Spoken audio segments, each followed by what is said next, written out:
Hello listeners, I am Joseph Aseron and I'm here for today to present about Article 1163 to 1168. Are you ready? Then let's begin. Let's start with Article 1163.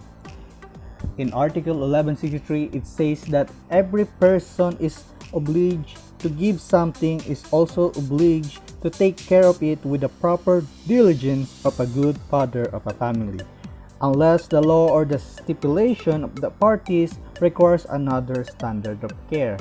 Basically, ang sinasabi lang dyan, lahat ng may obligasyon magbigay ng isang bagay ay meron ding tungkulin na alagaan ito, katulad ng pag-aaruga ng isang tatay sa kanyang pamilya.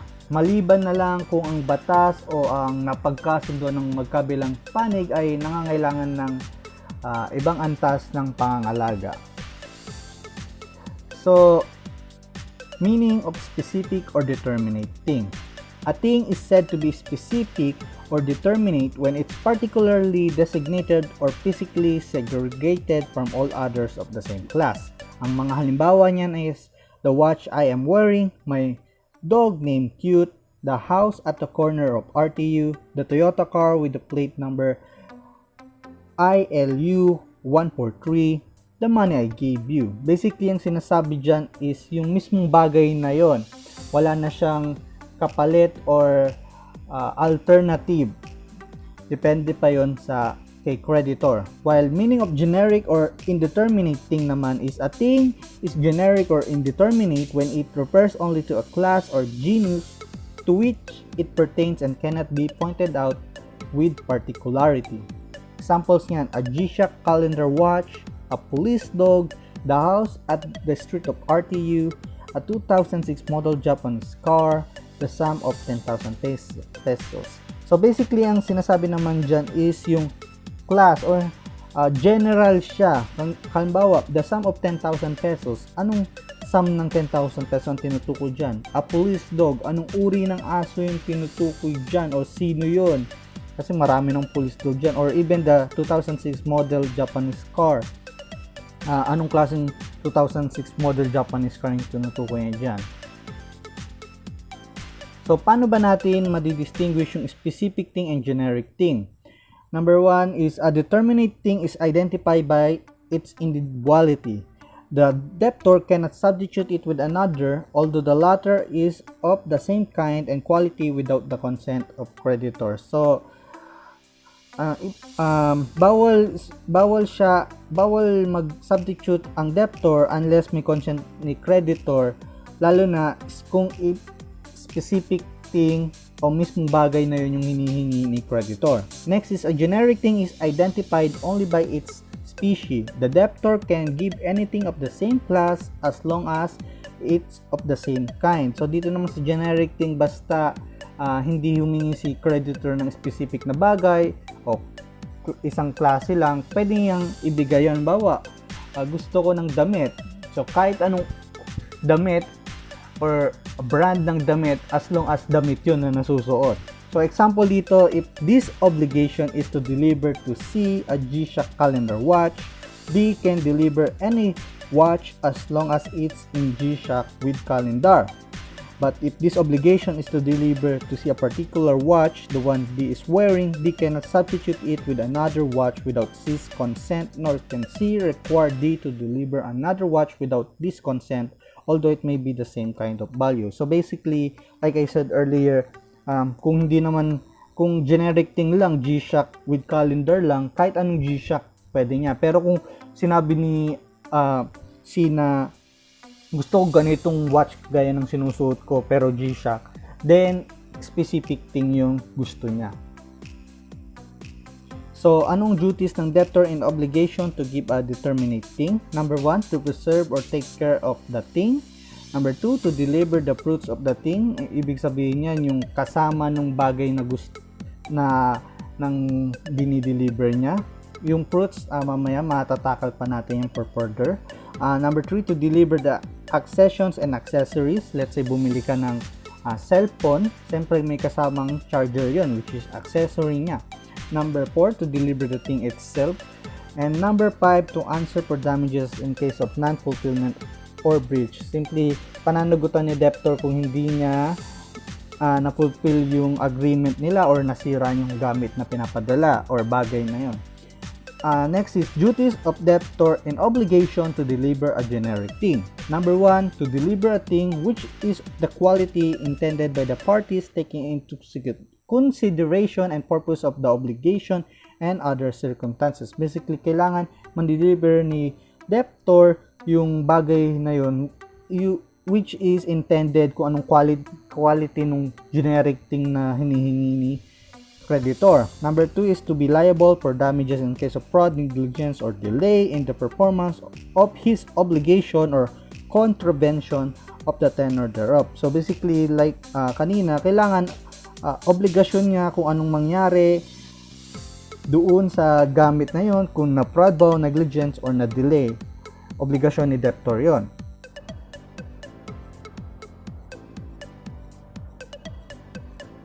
Next is Article 1164. In Article 1164, it says that the creditor has a right to the fruits of the thing from the time the obligation to deliver it arises. However, he shall acquire no real right over it until the same has been delivered to him. So basically, ang sinasabi dyan is the general rule is that the creditor has the right to the fruits of the thing from the time the obligation to deliver it arises. Once na yung bagay na yon na hinihingi ni creditor ay napadala na sa kanya pa lang or saka pa lang siya magkakaroon ng real rights doon sa gamit na yon or bagay na hinihingi ni creditor. So, different kinds of fruits. Una is the natural fruits. Ito are the spontaneous products of the soil and the young and other products of animals, grass, all trees and plants on the land produced without the intervention of human labor. Basically, yung nakikita natin sa paligid natin na nature ang gumawa. Next is industrial fruits are those produced by lands of any kind through cultivation or labor. Like sugarcane, vegetable, rice, and all products of lands brought about by reason of human labor. Basically, mga farmers or any other kinds of nagawa with human labor like yung mga gamit sa paggawa ng sapatos, let's say, o yung pagkain na kinakain natin, it's brought to us by human labor. Next and lastly is the civil fruits are those derived by virtue of a juridical relation, example rents of building, price of leases of lands and other property, and the amount of perpetual or life annuities or other similar income. So basically, ito naman yung mga nakukuha natin by yung kagaya nga renta and property. Kung ano man yung halimbawa nagpaparenta ka, syempre yung fruit nun is yung income sa'yo napupunta. Sumunod naman is ang meaning of personal right and real right. Personal right is the right or power of a person, which is the creditor, to demand from another, which is the debtor, as a definite passive subject, the fulfillment of the latter's obligation to give, to do, or not to do. So basically, yung creditor may kapangyarihan siya para mag-demand kay debtor na gawin or i-fulfill niya yung contract nila or yung obligation. While real right is the right or interest of a person over a specific thing like ownership, possession, mortgage, lease record, without a definite passive subject against whom the right may be personally enforced, which is yung real right naman without a passive subject, kung sino yung magpupulfill nung contract or agreement. More on like yung person na to, interesado talaga siya dun sa bagay na yon, sa pag-rent or sa pagbili ng kotse na yon, kaya niya ginagawa yon. So, an example of this, para mas malinawan tayo, if Anne was a creditor to a house and Janine was the debtor, and both agreed that the payment for the rent of the house would be monthly, Janine, upon paying, is what we call real right. Real right yon kasi hindi naman pinupor si Janine magbayad. Ginusto niya yon dahil gusto niya yung i-rent yung bahay na yon para sa kanya. But upon unexpecting Janine to pay every month is what we call personal right. Kasi like kanina sinabi, they have an agreement na magbabayad si Janine monthly kay creditor, which is Anne. Next, let's go to Article 1165.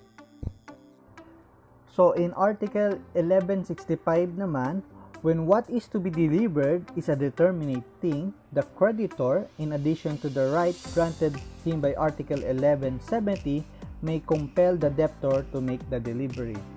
So, ang ibig sabihin niya, kapag ang dapat i-rated ay isang specific thing, ang creditor, maliban sa karapatang ipinagkaloob sa kanya nung Article 1170, na those who aid the performance of their obligations are guilty of fraud, negligence, or delay, and those who in any manner contravene the tenor thereof are liable for damages, ay maaring pilitin ang debtor na ihatid o ibigay ang napagkasunduan. Pero it does not mean that the creditor can use force or dahas dun sa debtor. The creditor must bring the matter to the court and the court will be the one to order the delivery. Pero kapag hindi pinulfill ng debtor yung obligation to deliver determinate thing, the creditor may avail himself of the following actions. Complaint for specific performance, complaint for rescission of the obligation, and complaint for damages.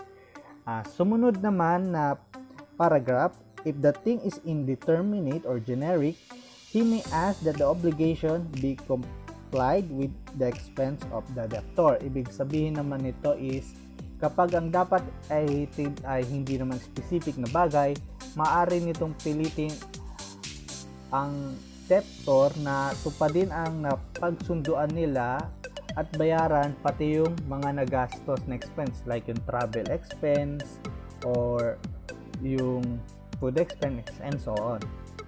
At lastly, if the obligor delays or has promised to deliver the same thing to two or more persons who do not have the same interest, he shall be responsible for any fortuitous event until he has effected the delivery.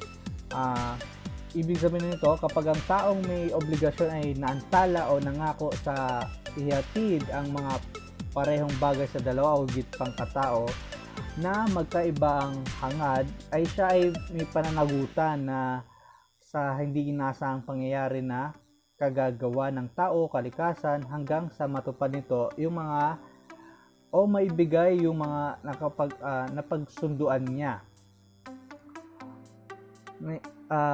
So may itong third paragraph is an example of an exception sa provided by law. So the debtor is guilty of delay in performance of his obligation or has promised to deliver the same thing to two or more persons, so he shall be liable for the loss of the thing by reason or of fortuitous. So yung sinasabi nga nilang hindi inasang pangyayari hanggang ma-deliver niya ulit yon. So ito, para mas malinawagan ulit tayo, illustration of paragraph 3. ABC Company contracted to deliver a vessel to ZZZ Company on January 10, 2019. The former failed to deliver on the stipulated period. On January 30, 2019, the vessel sank because of raging storm. ABC company is not liable because the obligation was extinguished. It does not commit legal delay. However, if there was demand for delivery of the vessel before January 10, 2019 and ABC company failed to deliver and the vessel sank on January 30, 2019 by the reason of the storm, the company is liable. The obligation to deliver the vessel is converted into money claims for damages. So basically, kapag binigyan sila ng additional period pero hindi nila sinunod, yung kailan nilang panagutan o liable sila doon. Pero kung ano naman pala may sinunod nila pero may nangyaring hindi inaasahan, hindi sila liable doon. Gets? So, sumunod naman after nun is Article 1166. So, sa Article 1166 naman, the obligation to give a determinate thing includes that of delivering all its accessions and accessories, even though they may not have been mentioned. So, dito, sinasabi lang naman na kahit hindi nabanggit na may karagdagan o palamuti itong mga kasama, kailangan o obligado silang isama yon. So, ano ba yung accessions and accessories? Yung accessions are the fruits of or addition to improvements or improvements upon a thing, or like yung house or trees on a land, rents of a building, air conditioner in a car, profits of dividends accruing from shares of stock, etc. While accessories naman are things joined to or included with the principal thing or the latter's embellishment, better use, or completion. So, key of a house, frame of a picture, bracelet of a watch, machinery in a factory, bow of a violin. So, yan yung dalawang kailangan obligated na isama dun sa bagay na hinihingi ni creditor or nung sino man. Sumunod is ang Article 1167. So, ayon naman sa Article 1167, if a person obliged to do something fails to do it, the same shall be executed at his cost. Ibig sabihin ng first paragraph, kung ang isang tao ay may obligasyon na gumawa ng isang bagay, tapos hindi niya nagawa, ay he will pay for his failure or babayaran niya yung sarili niyang kapalpakan.